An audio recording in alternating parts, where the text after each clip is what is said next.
प्राकृतिक हवा है, चारों तरफ हरियाली है, अच्छा लग रहा है।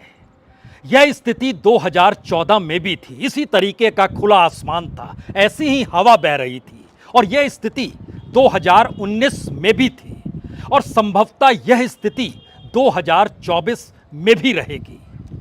मुश्किल यह है कि जब आसमान की उड़ान कोई सत्ता भरने लगे और उसके पांव उस जमी पर नहीं पड़े जिस जमी पर जनता के पांव में फोफले निकलने लगे हों, और ऐसे मौके पर विपक्ष का कोई नेता खुले आसमान तले लोगों के बीच जमी पर चलते हुए सारे घाव सारे दर्द को समझते हुए निकले, तो फिर राजनीति का मजा कुछ और ही होता है। और शायद यही वो राजनीति है जिसका आज एक चेहरा बेंगलोर में नजर आया। बेंगलोर के ताज होटल में 26 राजनीतिक दल ये कहते हुए बैठे कि हम इंडिया हैं, हम ही भारत हैं, और भारत के नाम पर या इंडिया के नाम पर जिस नए पार्टी का नाम दिया गया, जिस नए संगठन का नाम दिया गया, उसका मतलब बहुत साफ है कि Indian national developmental inclusive alliance, यही है इंडिया। इस नाम को सुनते ही दिल्ली में हड़कंप मच गया और लगा ऐसे कि जैसे बीजेपी को सांप सूंघ गया। और दिल्ली में आज ही के दिन जब बेंगलोर में बैठक खत्म हुई, उसके चंद मिनटों के बाद दिल्ली के अशोका होटल में, जो प्रधानमंत्री के निवास से चंद फरलांग की दूरी पर है, वहां पर 38 राजनीतिक दलों को यह सोचकर बुलाया गया कि सभी एकजुट हो जाएंगे तो फिर 26 राजनीतिक दलों की बैठक क्या मायने रखेगी। लेकिन जब नाम निकलकर यह आया कि उस संगठन ने अपना नाम इंडिया रख लिया है, तो फिर जो खलबली मची उस बात को लेकर खलबली थी, क्या अब एनडीए का नाम बदलकर भारत तो नहीं कर लिया जाए, और क्या नाम के आसरे कोई राजनीतिक सत्ता दोबारा सत्ता में आ सकती है, यह भी सवाल था। जिक्र दिल्ली का बाद में होगा, पहले बेंगलोर का जिक्र इसलिए जरूरी है क्योंकि पहली बार राहुल गांधी और उनकी कांग्रेस के भीतर एक संयम दिखाई दिया, एक संवाद की स्थिति नजर आई। सत्ता को लेकर कोई बहुत चाहत नजर नहीं आई, लेकिन इस देश के भीतर की परिस्थितियों को लेकर उनके चेहरे पर गुस्सा और दुख था। और शायद इसीलिए राहुल गांधी ने ही इस संगठन का नाम इंडिया प्रपोजल दिया, जिस पर सभी की सहमति हो गई। दूसरी बात थी, जो बात निकल कर आ रही थी कि अगर सहमति बन जाए तो इस देश के गांव-गांव में, शहर-शहर में और तमाम राज्यों में जो रैलियां होंगी, जो सभा होगी, उसमें सभी की भागीदारी एक बराबर होगी।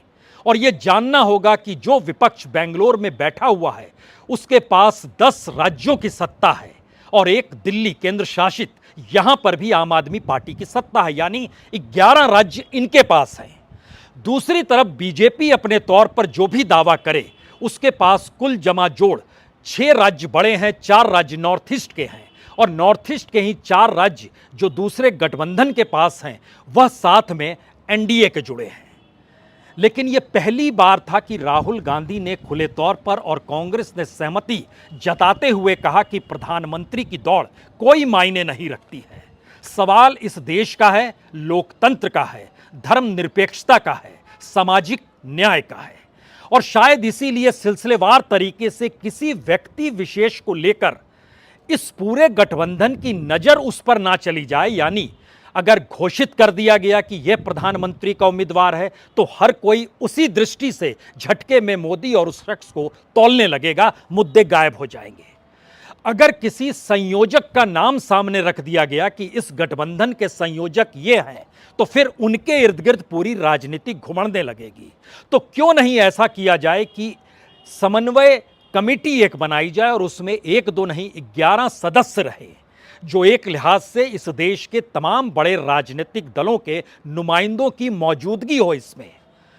यानी कॉमन सिविल कोड के तौर पर बीजेपी अपने तौर पर कॉमन शब्द का जो इस्तेमाल करती है, उसको बिल्कुल नए शक्ल में राजनीतिक तौर पर सबको समन्वय के साथ जोड़ते हुए एक साथ आगे बढ़ने का मतलब क्या होता है और सबकी सहमति क्या होती है, इस दिशा में दूसरी मोहर लगी। तीसरी परिस्थिति पहली बार थी कि एक हेडक्वार्टर बनना चाहिए। ये हेडक्वार्टर दिल्ली में बने, जहां से चुनाव प्रचार के तौर तरीके निर्धारित हों और 11 समन्वय समिति जो सदस्य होंगे वो तय करें कि कैसे कैसे किन किन राज्यों में चुनाव प्रचार की दिशा में बढ़ना है और मैसेज ये खुले तौर पर इस देश के सामने जाए कि समूचा विपक्ष एकजुट होकर इंडिया बन चुका है।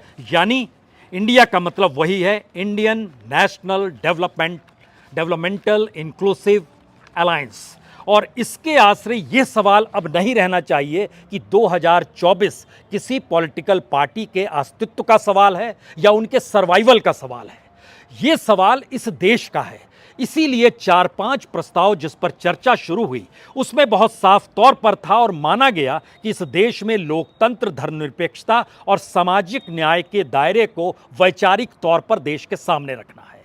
इस देश की जो जरूरतें हैं, चाहे वो महंगाई, चाहे बेरोजगारी, चाहे इस देश के तमाम संस्थानों को खत्म करके राजनीतिक हथियार के तौर पर जो मोदी सत्ता बना रही है, इस्तेमाल कर रही है, उसको लोगों के सामने परोसना है, बताना है। क्योंकि अगर ये सारी चीजें ना होती तो ये देश प्रोग्रेस के आगे बढ़ चुका होता, यानी मुश्किल हालात देश के लोगों के सामने होते नहीं। तीसरी परिस्थिति थी कि जिस ज्वाइंट स्टेटमेंट का जिक्र था उसके जरिए एक सहमति तौर पर एक पत्र कमोवेश हर रैली और हर सभा के बाद सामने आना चाहिए। यानी मैसेज हर जगह यह रहना चाहिए कि दरअसल यह एक संयुक्त तौर पर काम कर रहे हैं। मसला सिर्फ यह नहीं है कि यह 26 राजनीतिक दल एक साथ मिले हैं और बार बार बीजेपी या एनडीए इस बात को लेकर अगर अटैक करेगी कि देखिए केरल में कांग्रेस और लेफ्ट लड़ रहा है, बंगाल के भीतर लेफ्ट भी है, कांग्रेस भी है, ममता बनर्जी भी है, दिल्ली के भीतर आम आदमी पार्टी भी है और कांग्रेस भी खड़ी हुई है, पंजाब के भीतर भी यही हालात हैं। इससे भटकने की जरूरत इसलिए नहीं है क्योंकि पहली बार मुद्दा इस देश के भीतर में इस देश का ही है और इस देश को संभालने वालों ने इस देश की ऐसी परिस्थिति बना दी है जिसके सामने आम आदमी बेबस हो गया है। तो क्यों नहीं एक साथ सब मिलें? और राहुल गांधी ने खुले तौर पर कहा हमें कुछ नहीं चाहिए, क्या होगा नहीं होगा ये चुनाव के बाद देखा जाएगा। अभी तो यह देखने की जरूरत है कि हम किसी भी हालत में इन मुद्दों को जनता तक पहुंचा पाते हैं या नहीं, हम इन मुद्दों के आश्रय अपनी एकजुटता को बतला पाते हैं या नहीं। और इसके जरिए अगर मैसेज जनता तक पहुंच जाता है तो जनता ही चुनाव लड़ने की दिशा में खुद खड़ी हो जाएगी। तब वहां सवाल किसी पार्टी, किसी गठबंधन का नहीं रहेगा, सीधे तौर पर मौजूदा राजनीतिक सत्ता की नीतियां होंगी, उनके कार्यक्रम होंगे, उनके द्वारा लिए गए फैसले होंगे और दूसरी तरफ जनता तय करेगी कि उनके सामने कौन सी मुश्किल, कौन सी परेशानी है, क्योंकि हम तो उन्हीं मुद्दों के आश्रय चीजों को उठा रहे हैं। ध्यान दीजिए, इससे पहले कांग्रेस कई बातों को लेकर अडिग रहती थी। हर जगह उसकी मुश्किल सबसे बड़ी यह हो चली थी कि जहां पर जाएंगे, जिस रूप में जाएंगे, उस पॉलिटिकल पार्टी के साथ हमारे अपने कार्यकर्ता क्या सोचेंगे। यहां पर कांग्रेस की मैच्योरिटी पहली बार खुलकर सामने आई और शायद उसकी वजह एक ही है। इस दौर में राहुल गांधी जो देश के भीतर अलग अलग जगह घूम रहे हैं, समझ रहे हैं, कांग्रेस के भीतर उनकी मान्यता बढ़ी, देश के भीतर उनको लेकर समझ व्यापक हुई और तमाम राजनीतिक दलों ने इस दौर में हिमाचल और कर्नाटक के चुनाव परिणामों को जो देखा तो राजनीतिक तौर पर उनको समझ में आ गया कि कांग्रेस के बगैर वह अपने पांव पर खड़े हो नहीं सकते हैं। तो 2024 का जो बिगुल बजा उसमें पहला संदेश यही है, विपक्ष के भीतर किसी भी तरीके का आमने सामने टकराव की परिस्थिति नहीं होनी चाहिए। इसी को लेकर पूरी समन्वय कमेटी काम करेगी, इसी को लेकर प्रचार तौर पे काम करेगा। अब यहां पर यह समझने की जरूरत ज्यादा है कि दरअसल कांग्रेस के पास 4 राज्य हैं, राजस्थान, छत्तीसगढ़, हिमाचल प्रदेश और कर्नाटक। बीजेपी के पास भी अपने हिस्से में 4 राज्य हैं, या कहें जिन राज्यों का हम जिक्र कर रहे हैं उस लिहाज से 4 राज्य कि वो अपने बूते जीती है। गुजरात में अपने बूते जीती, यूपी में अपने बूते जीती, उत्तराखंड में अपने बूते जीती और असम में अपने बूते जीती। 4 राज्य है।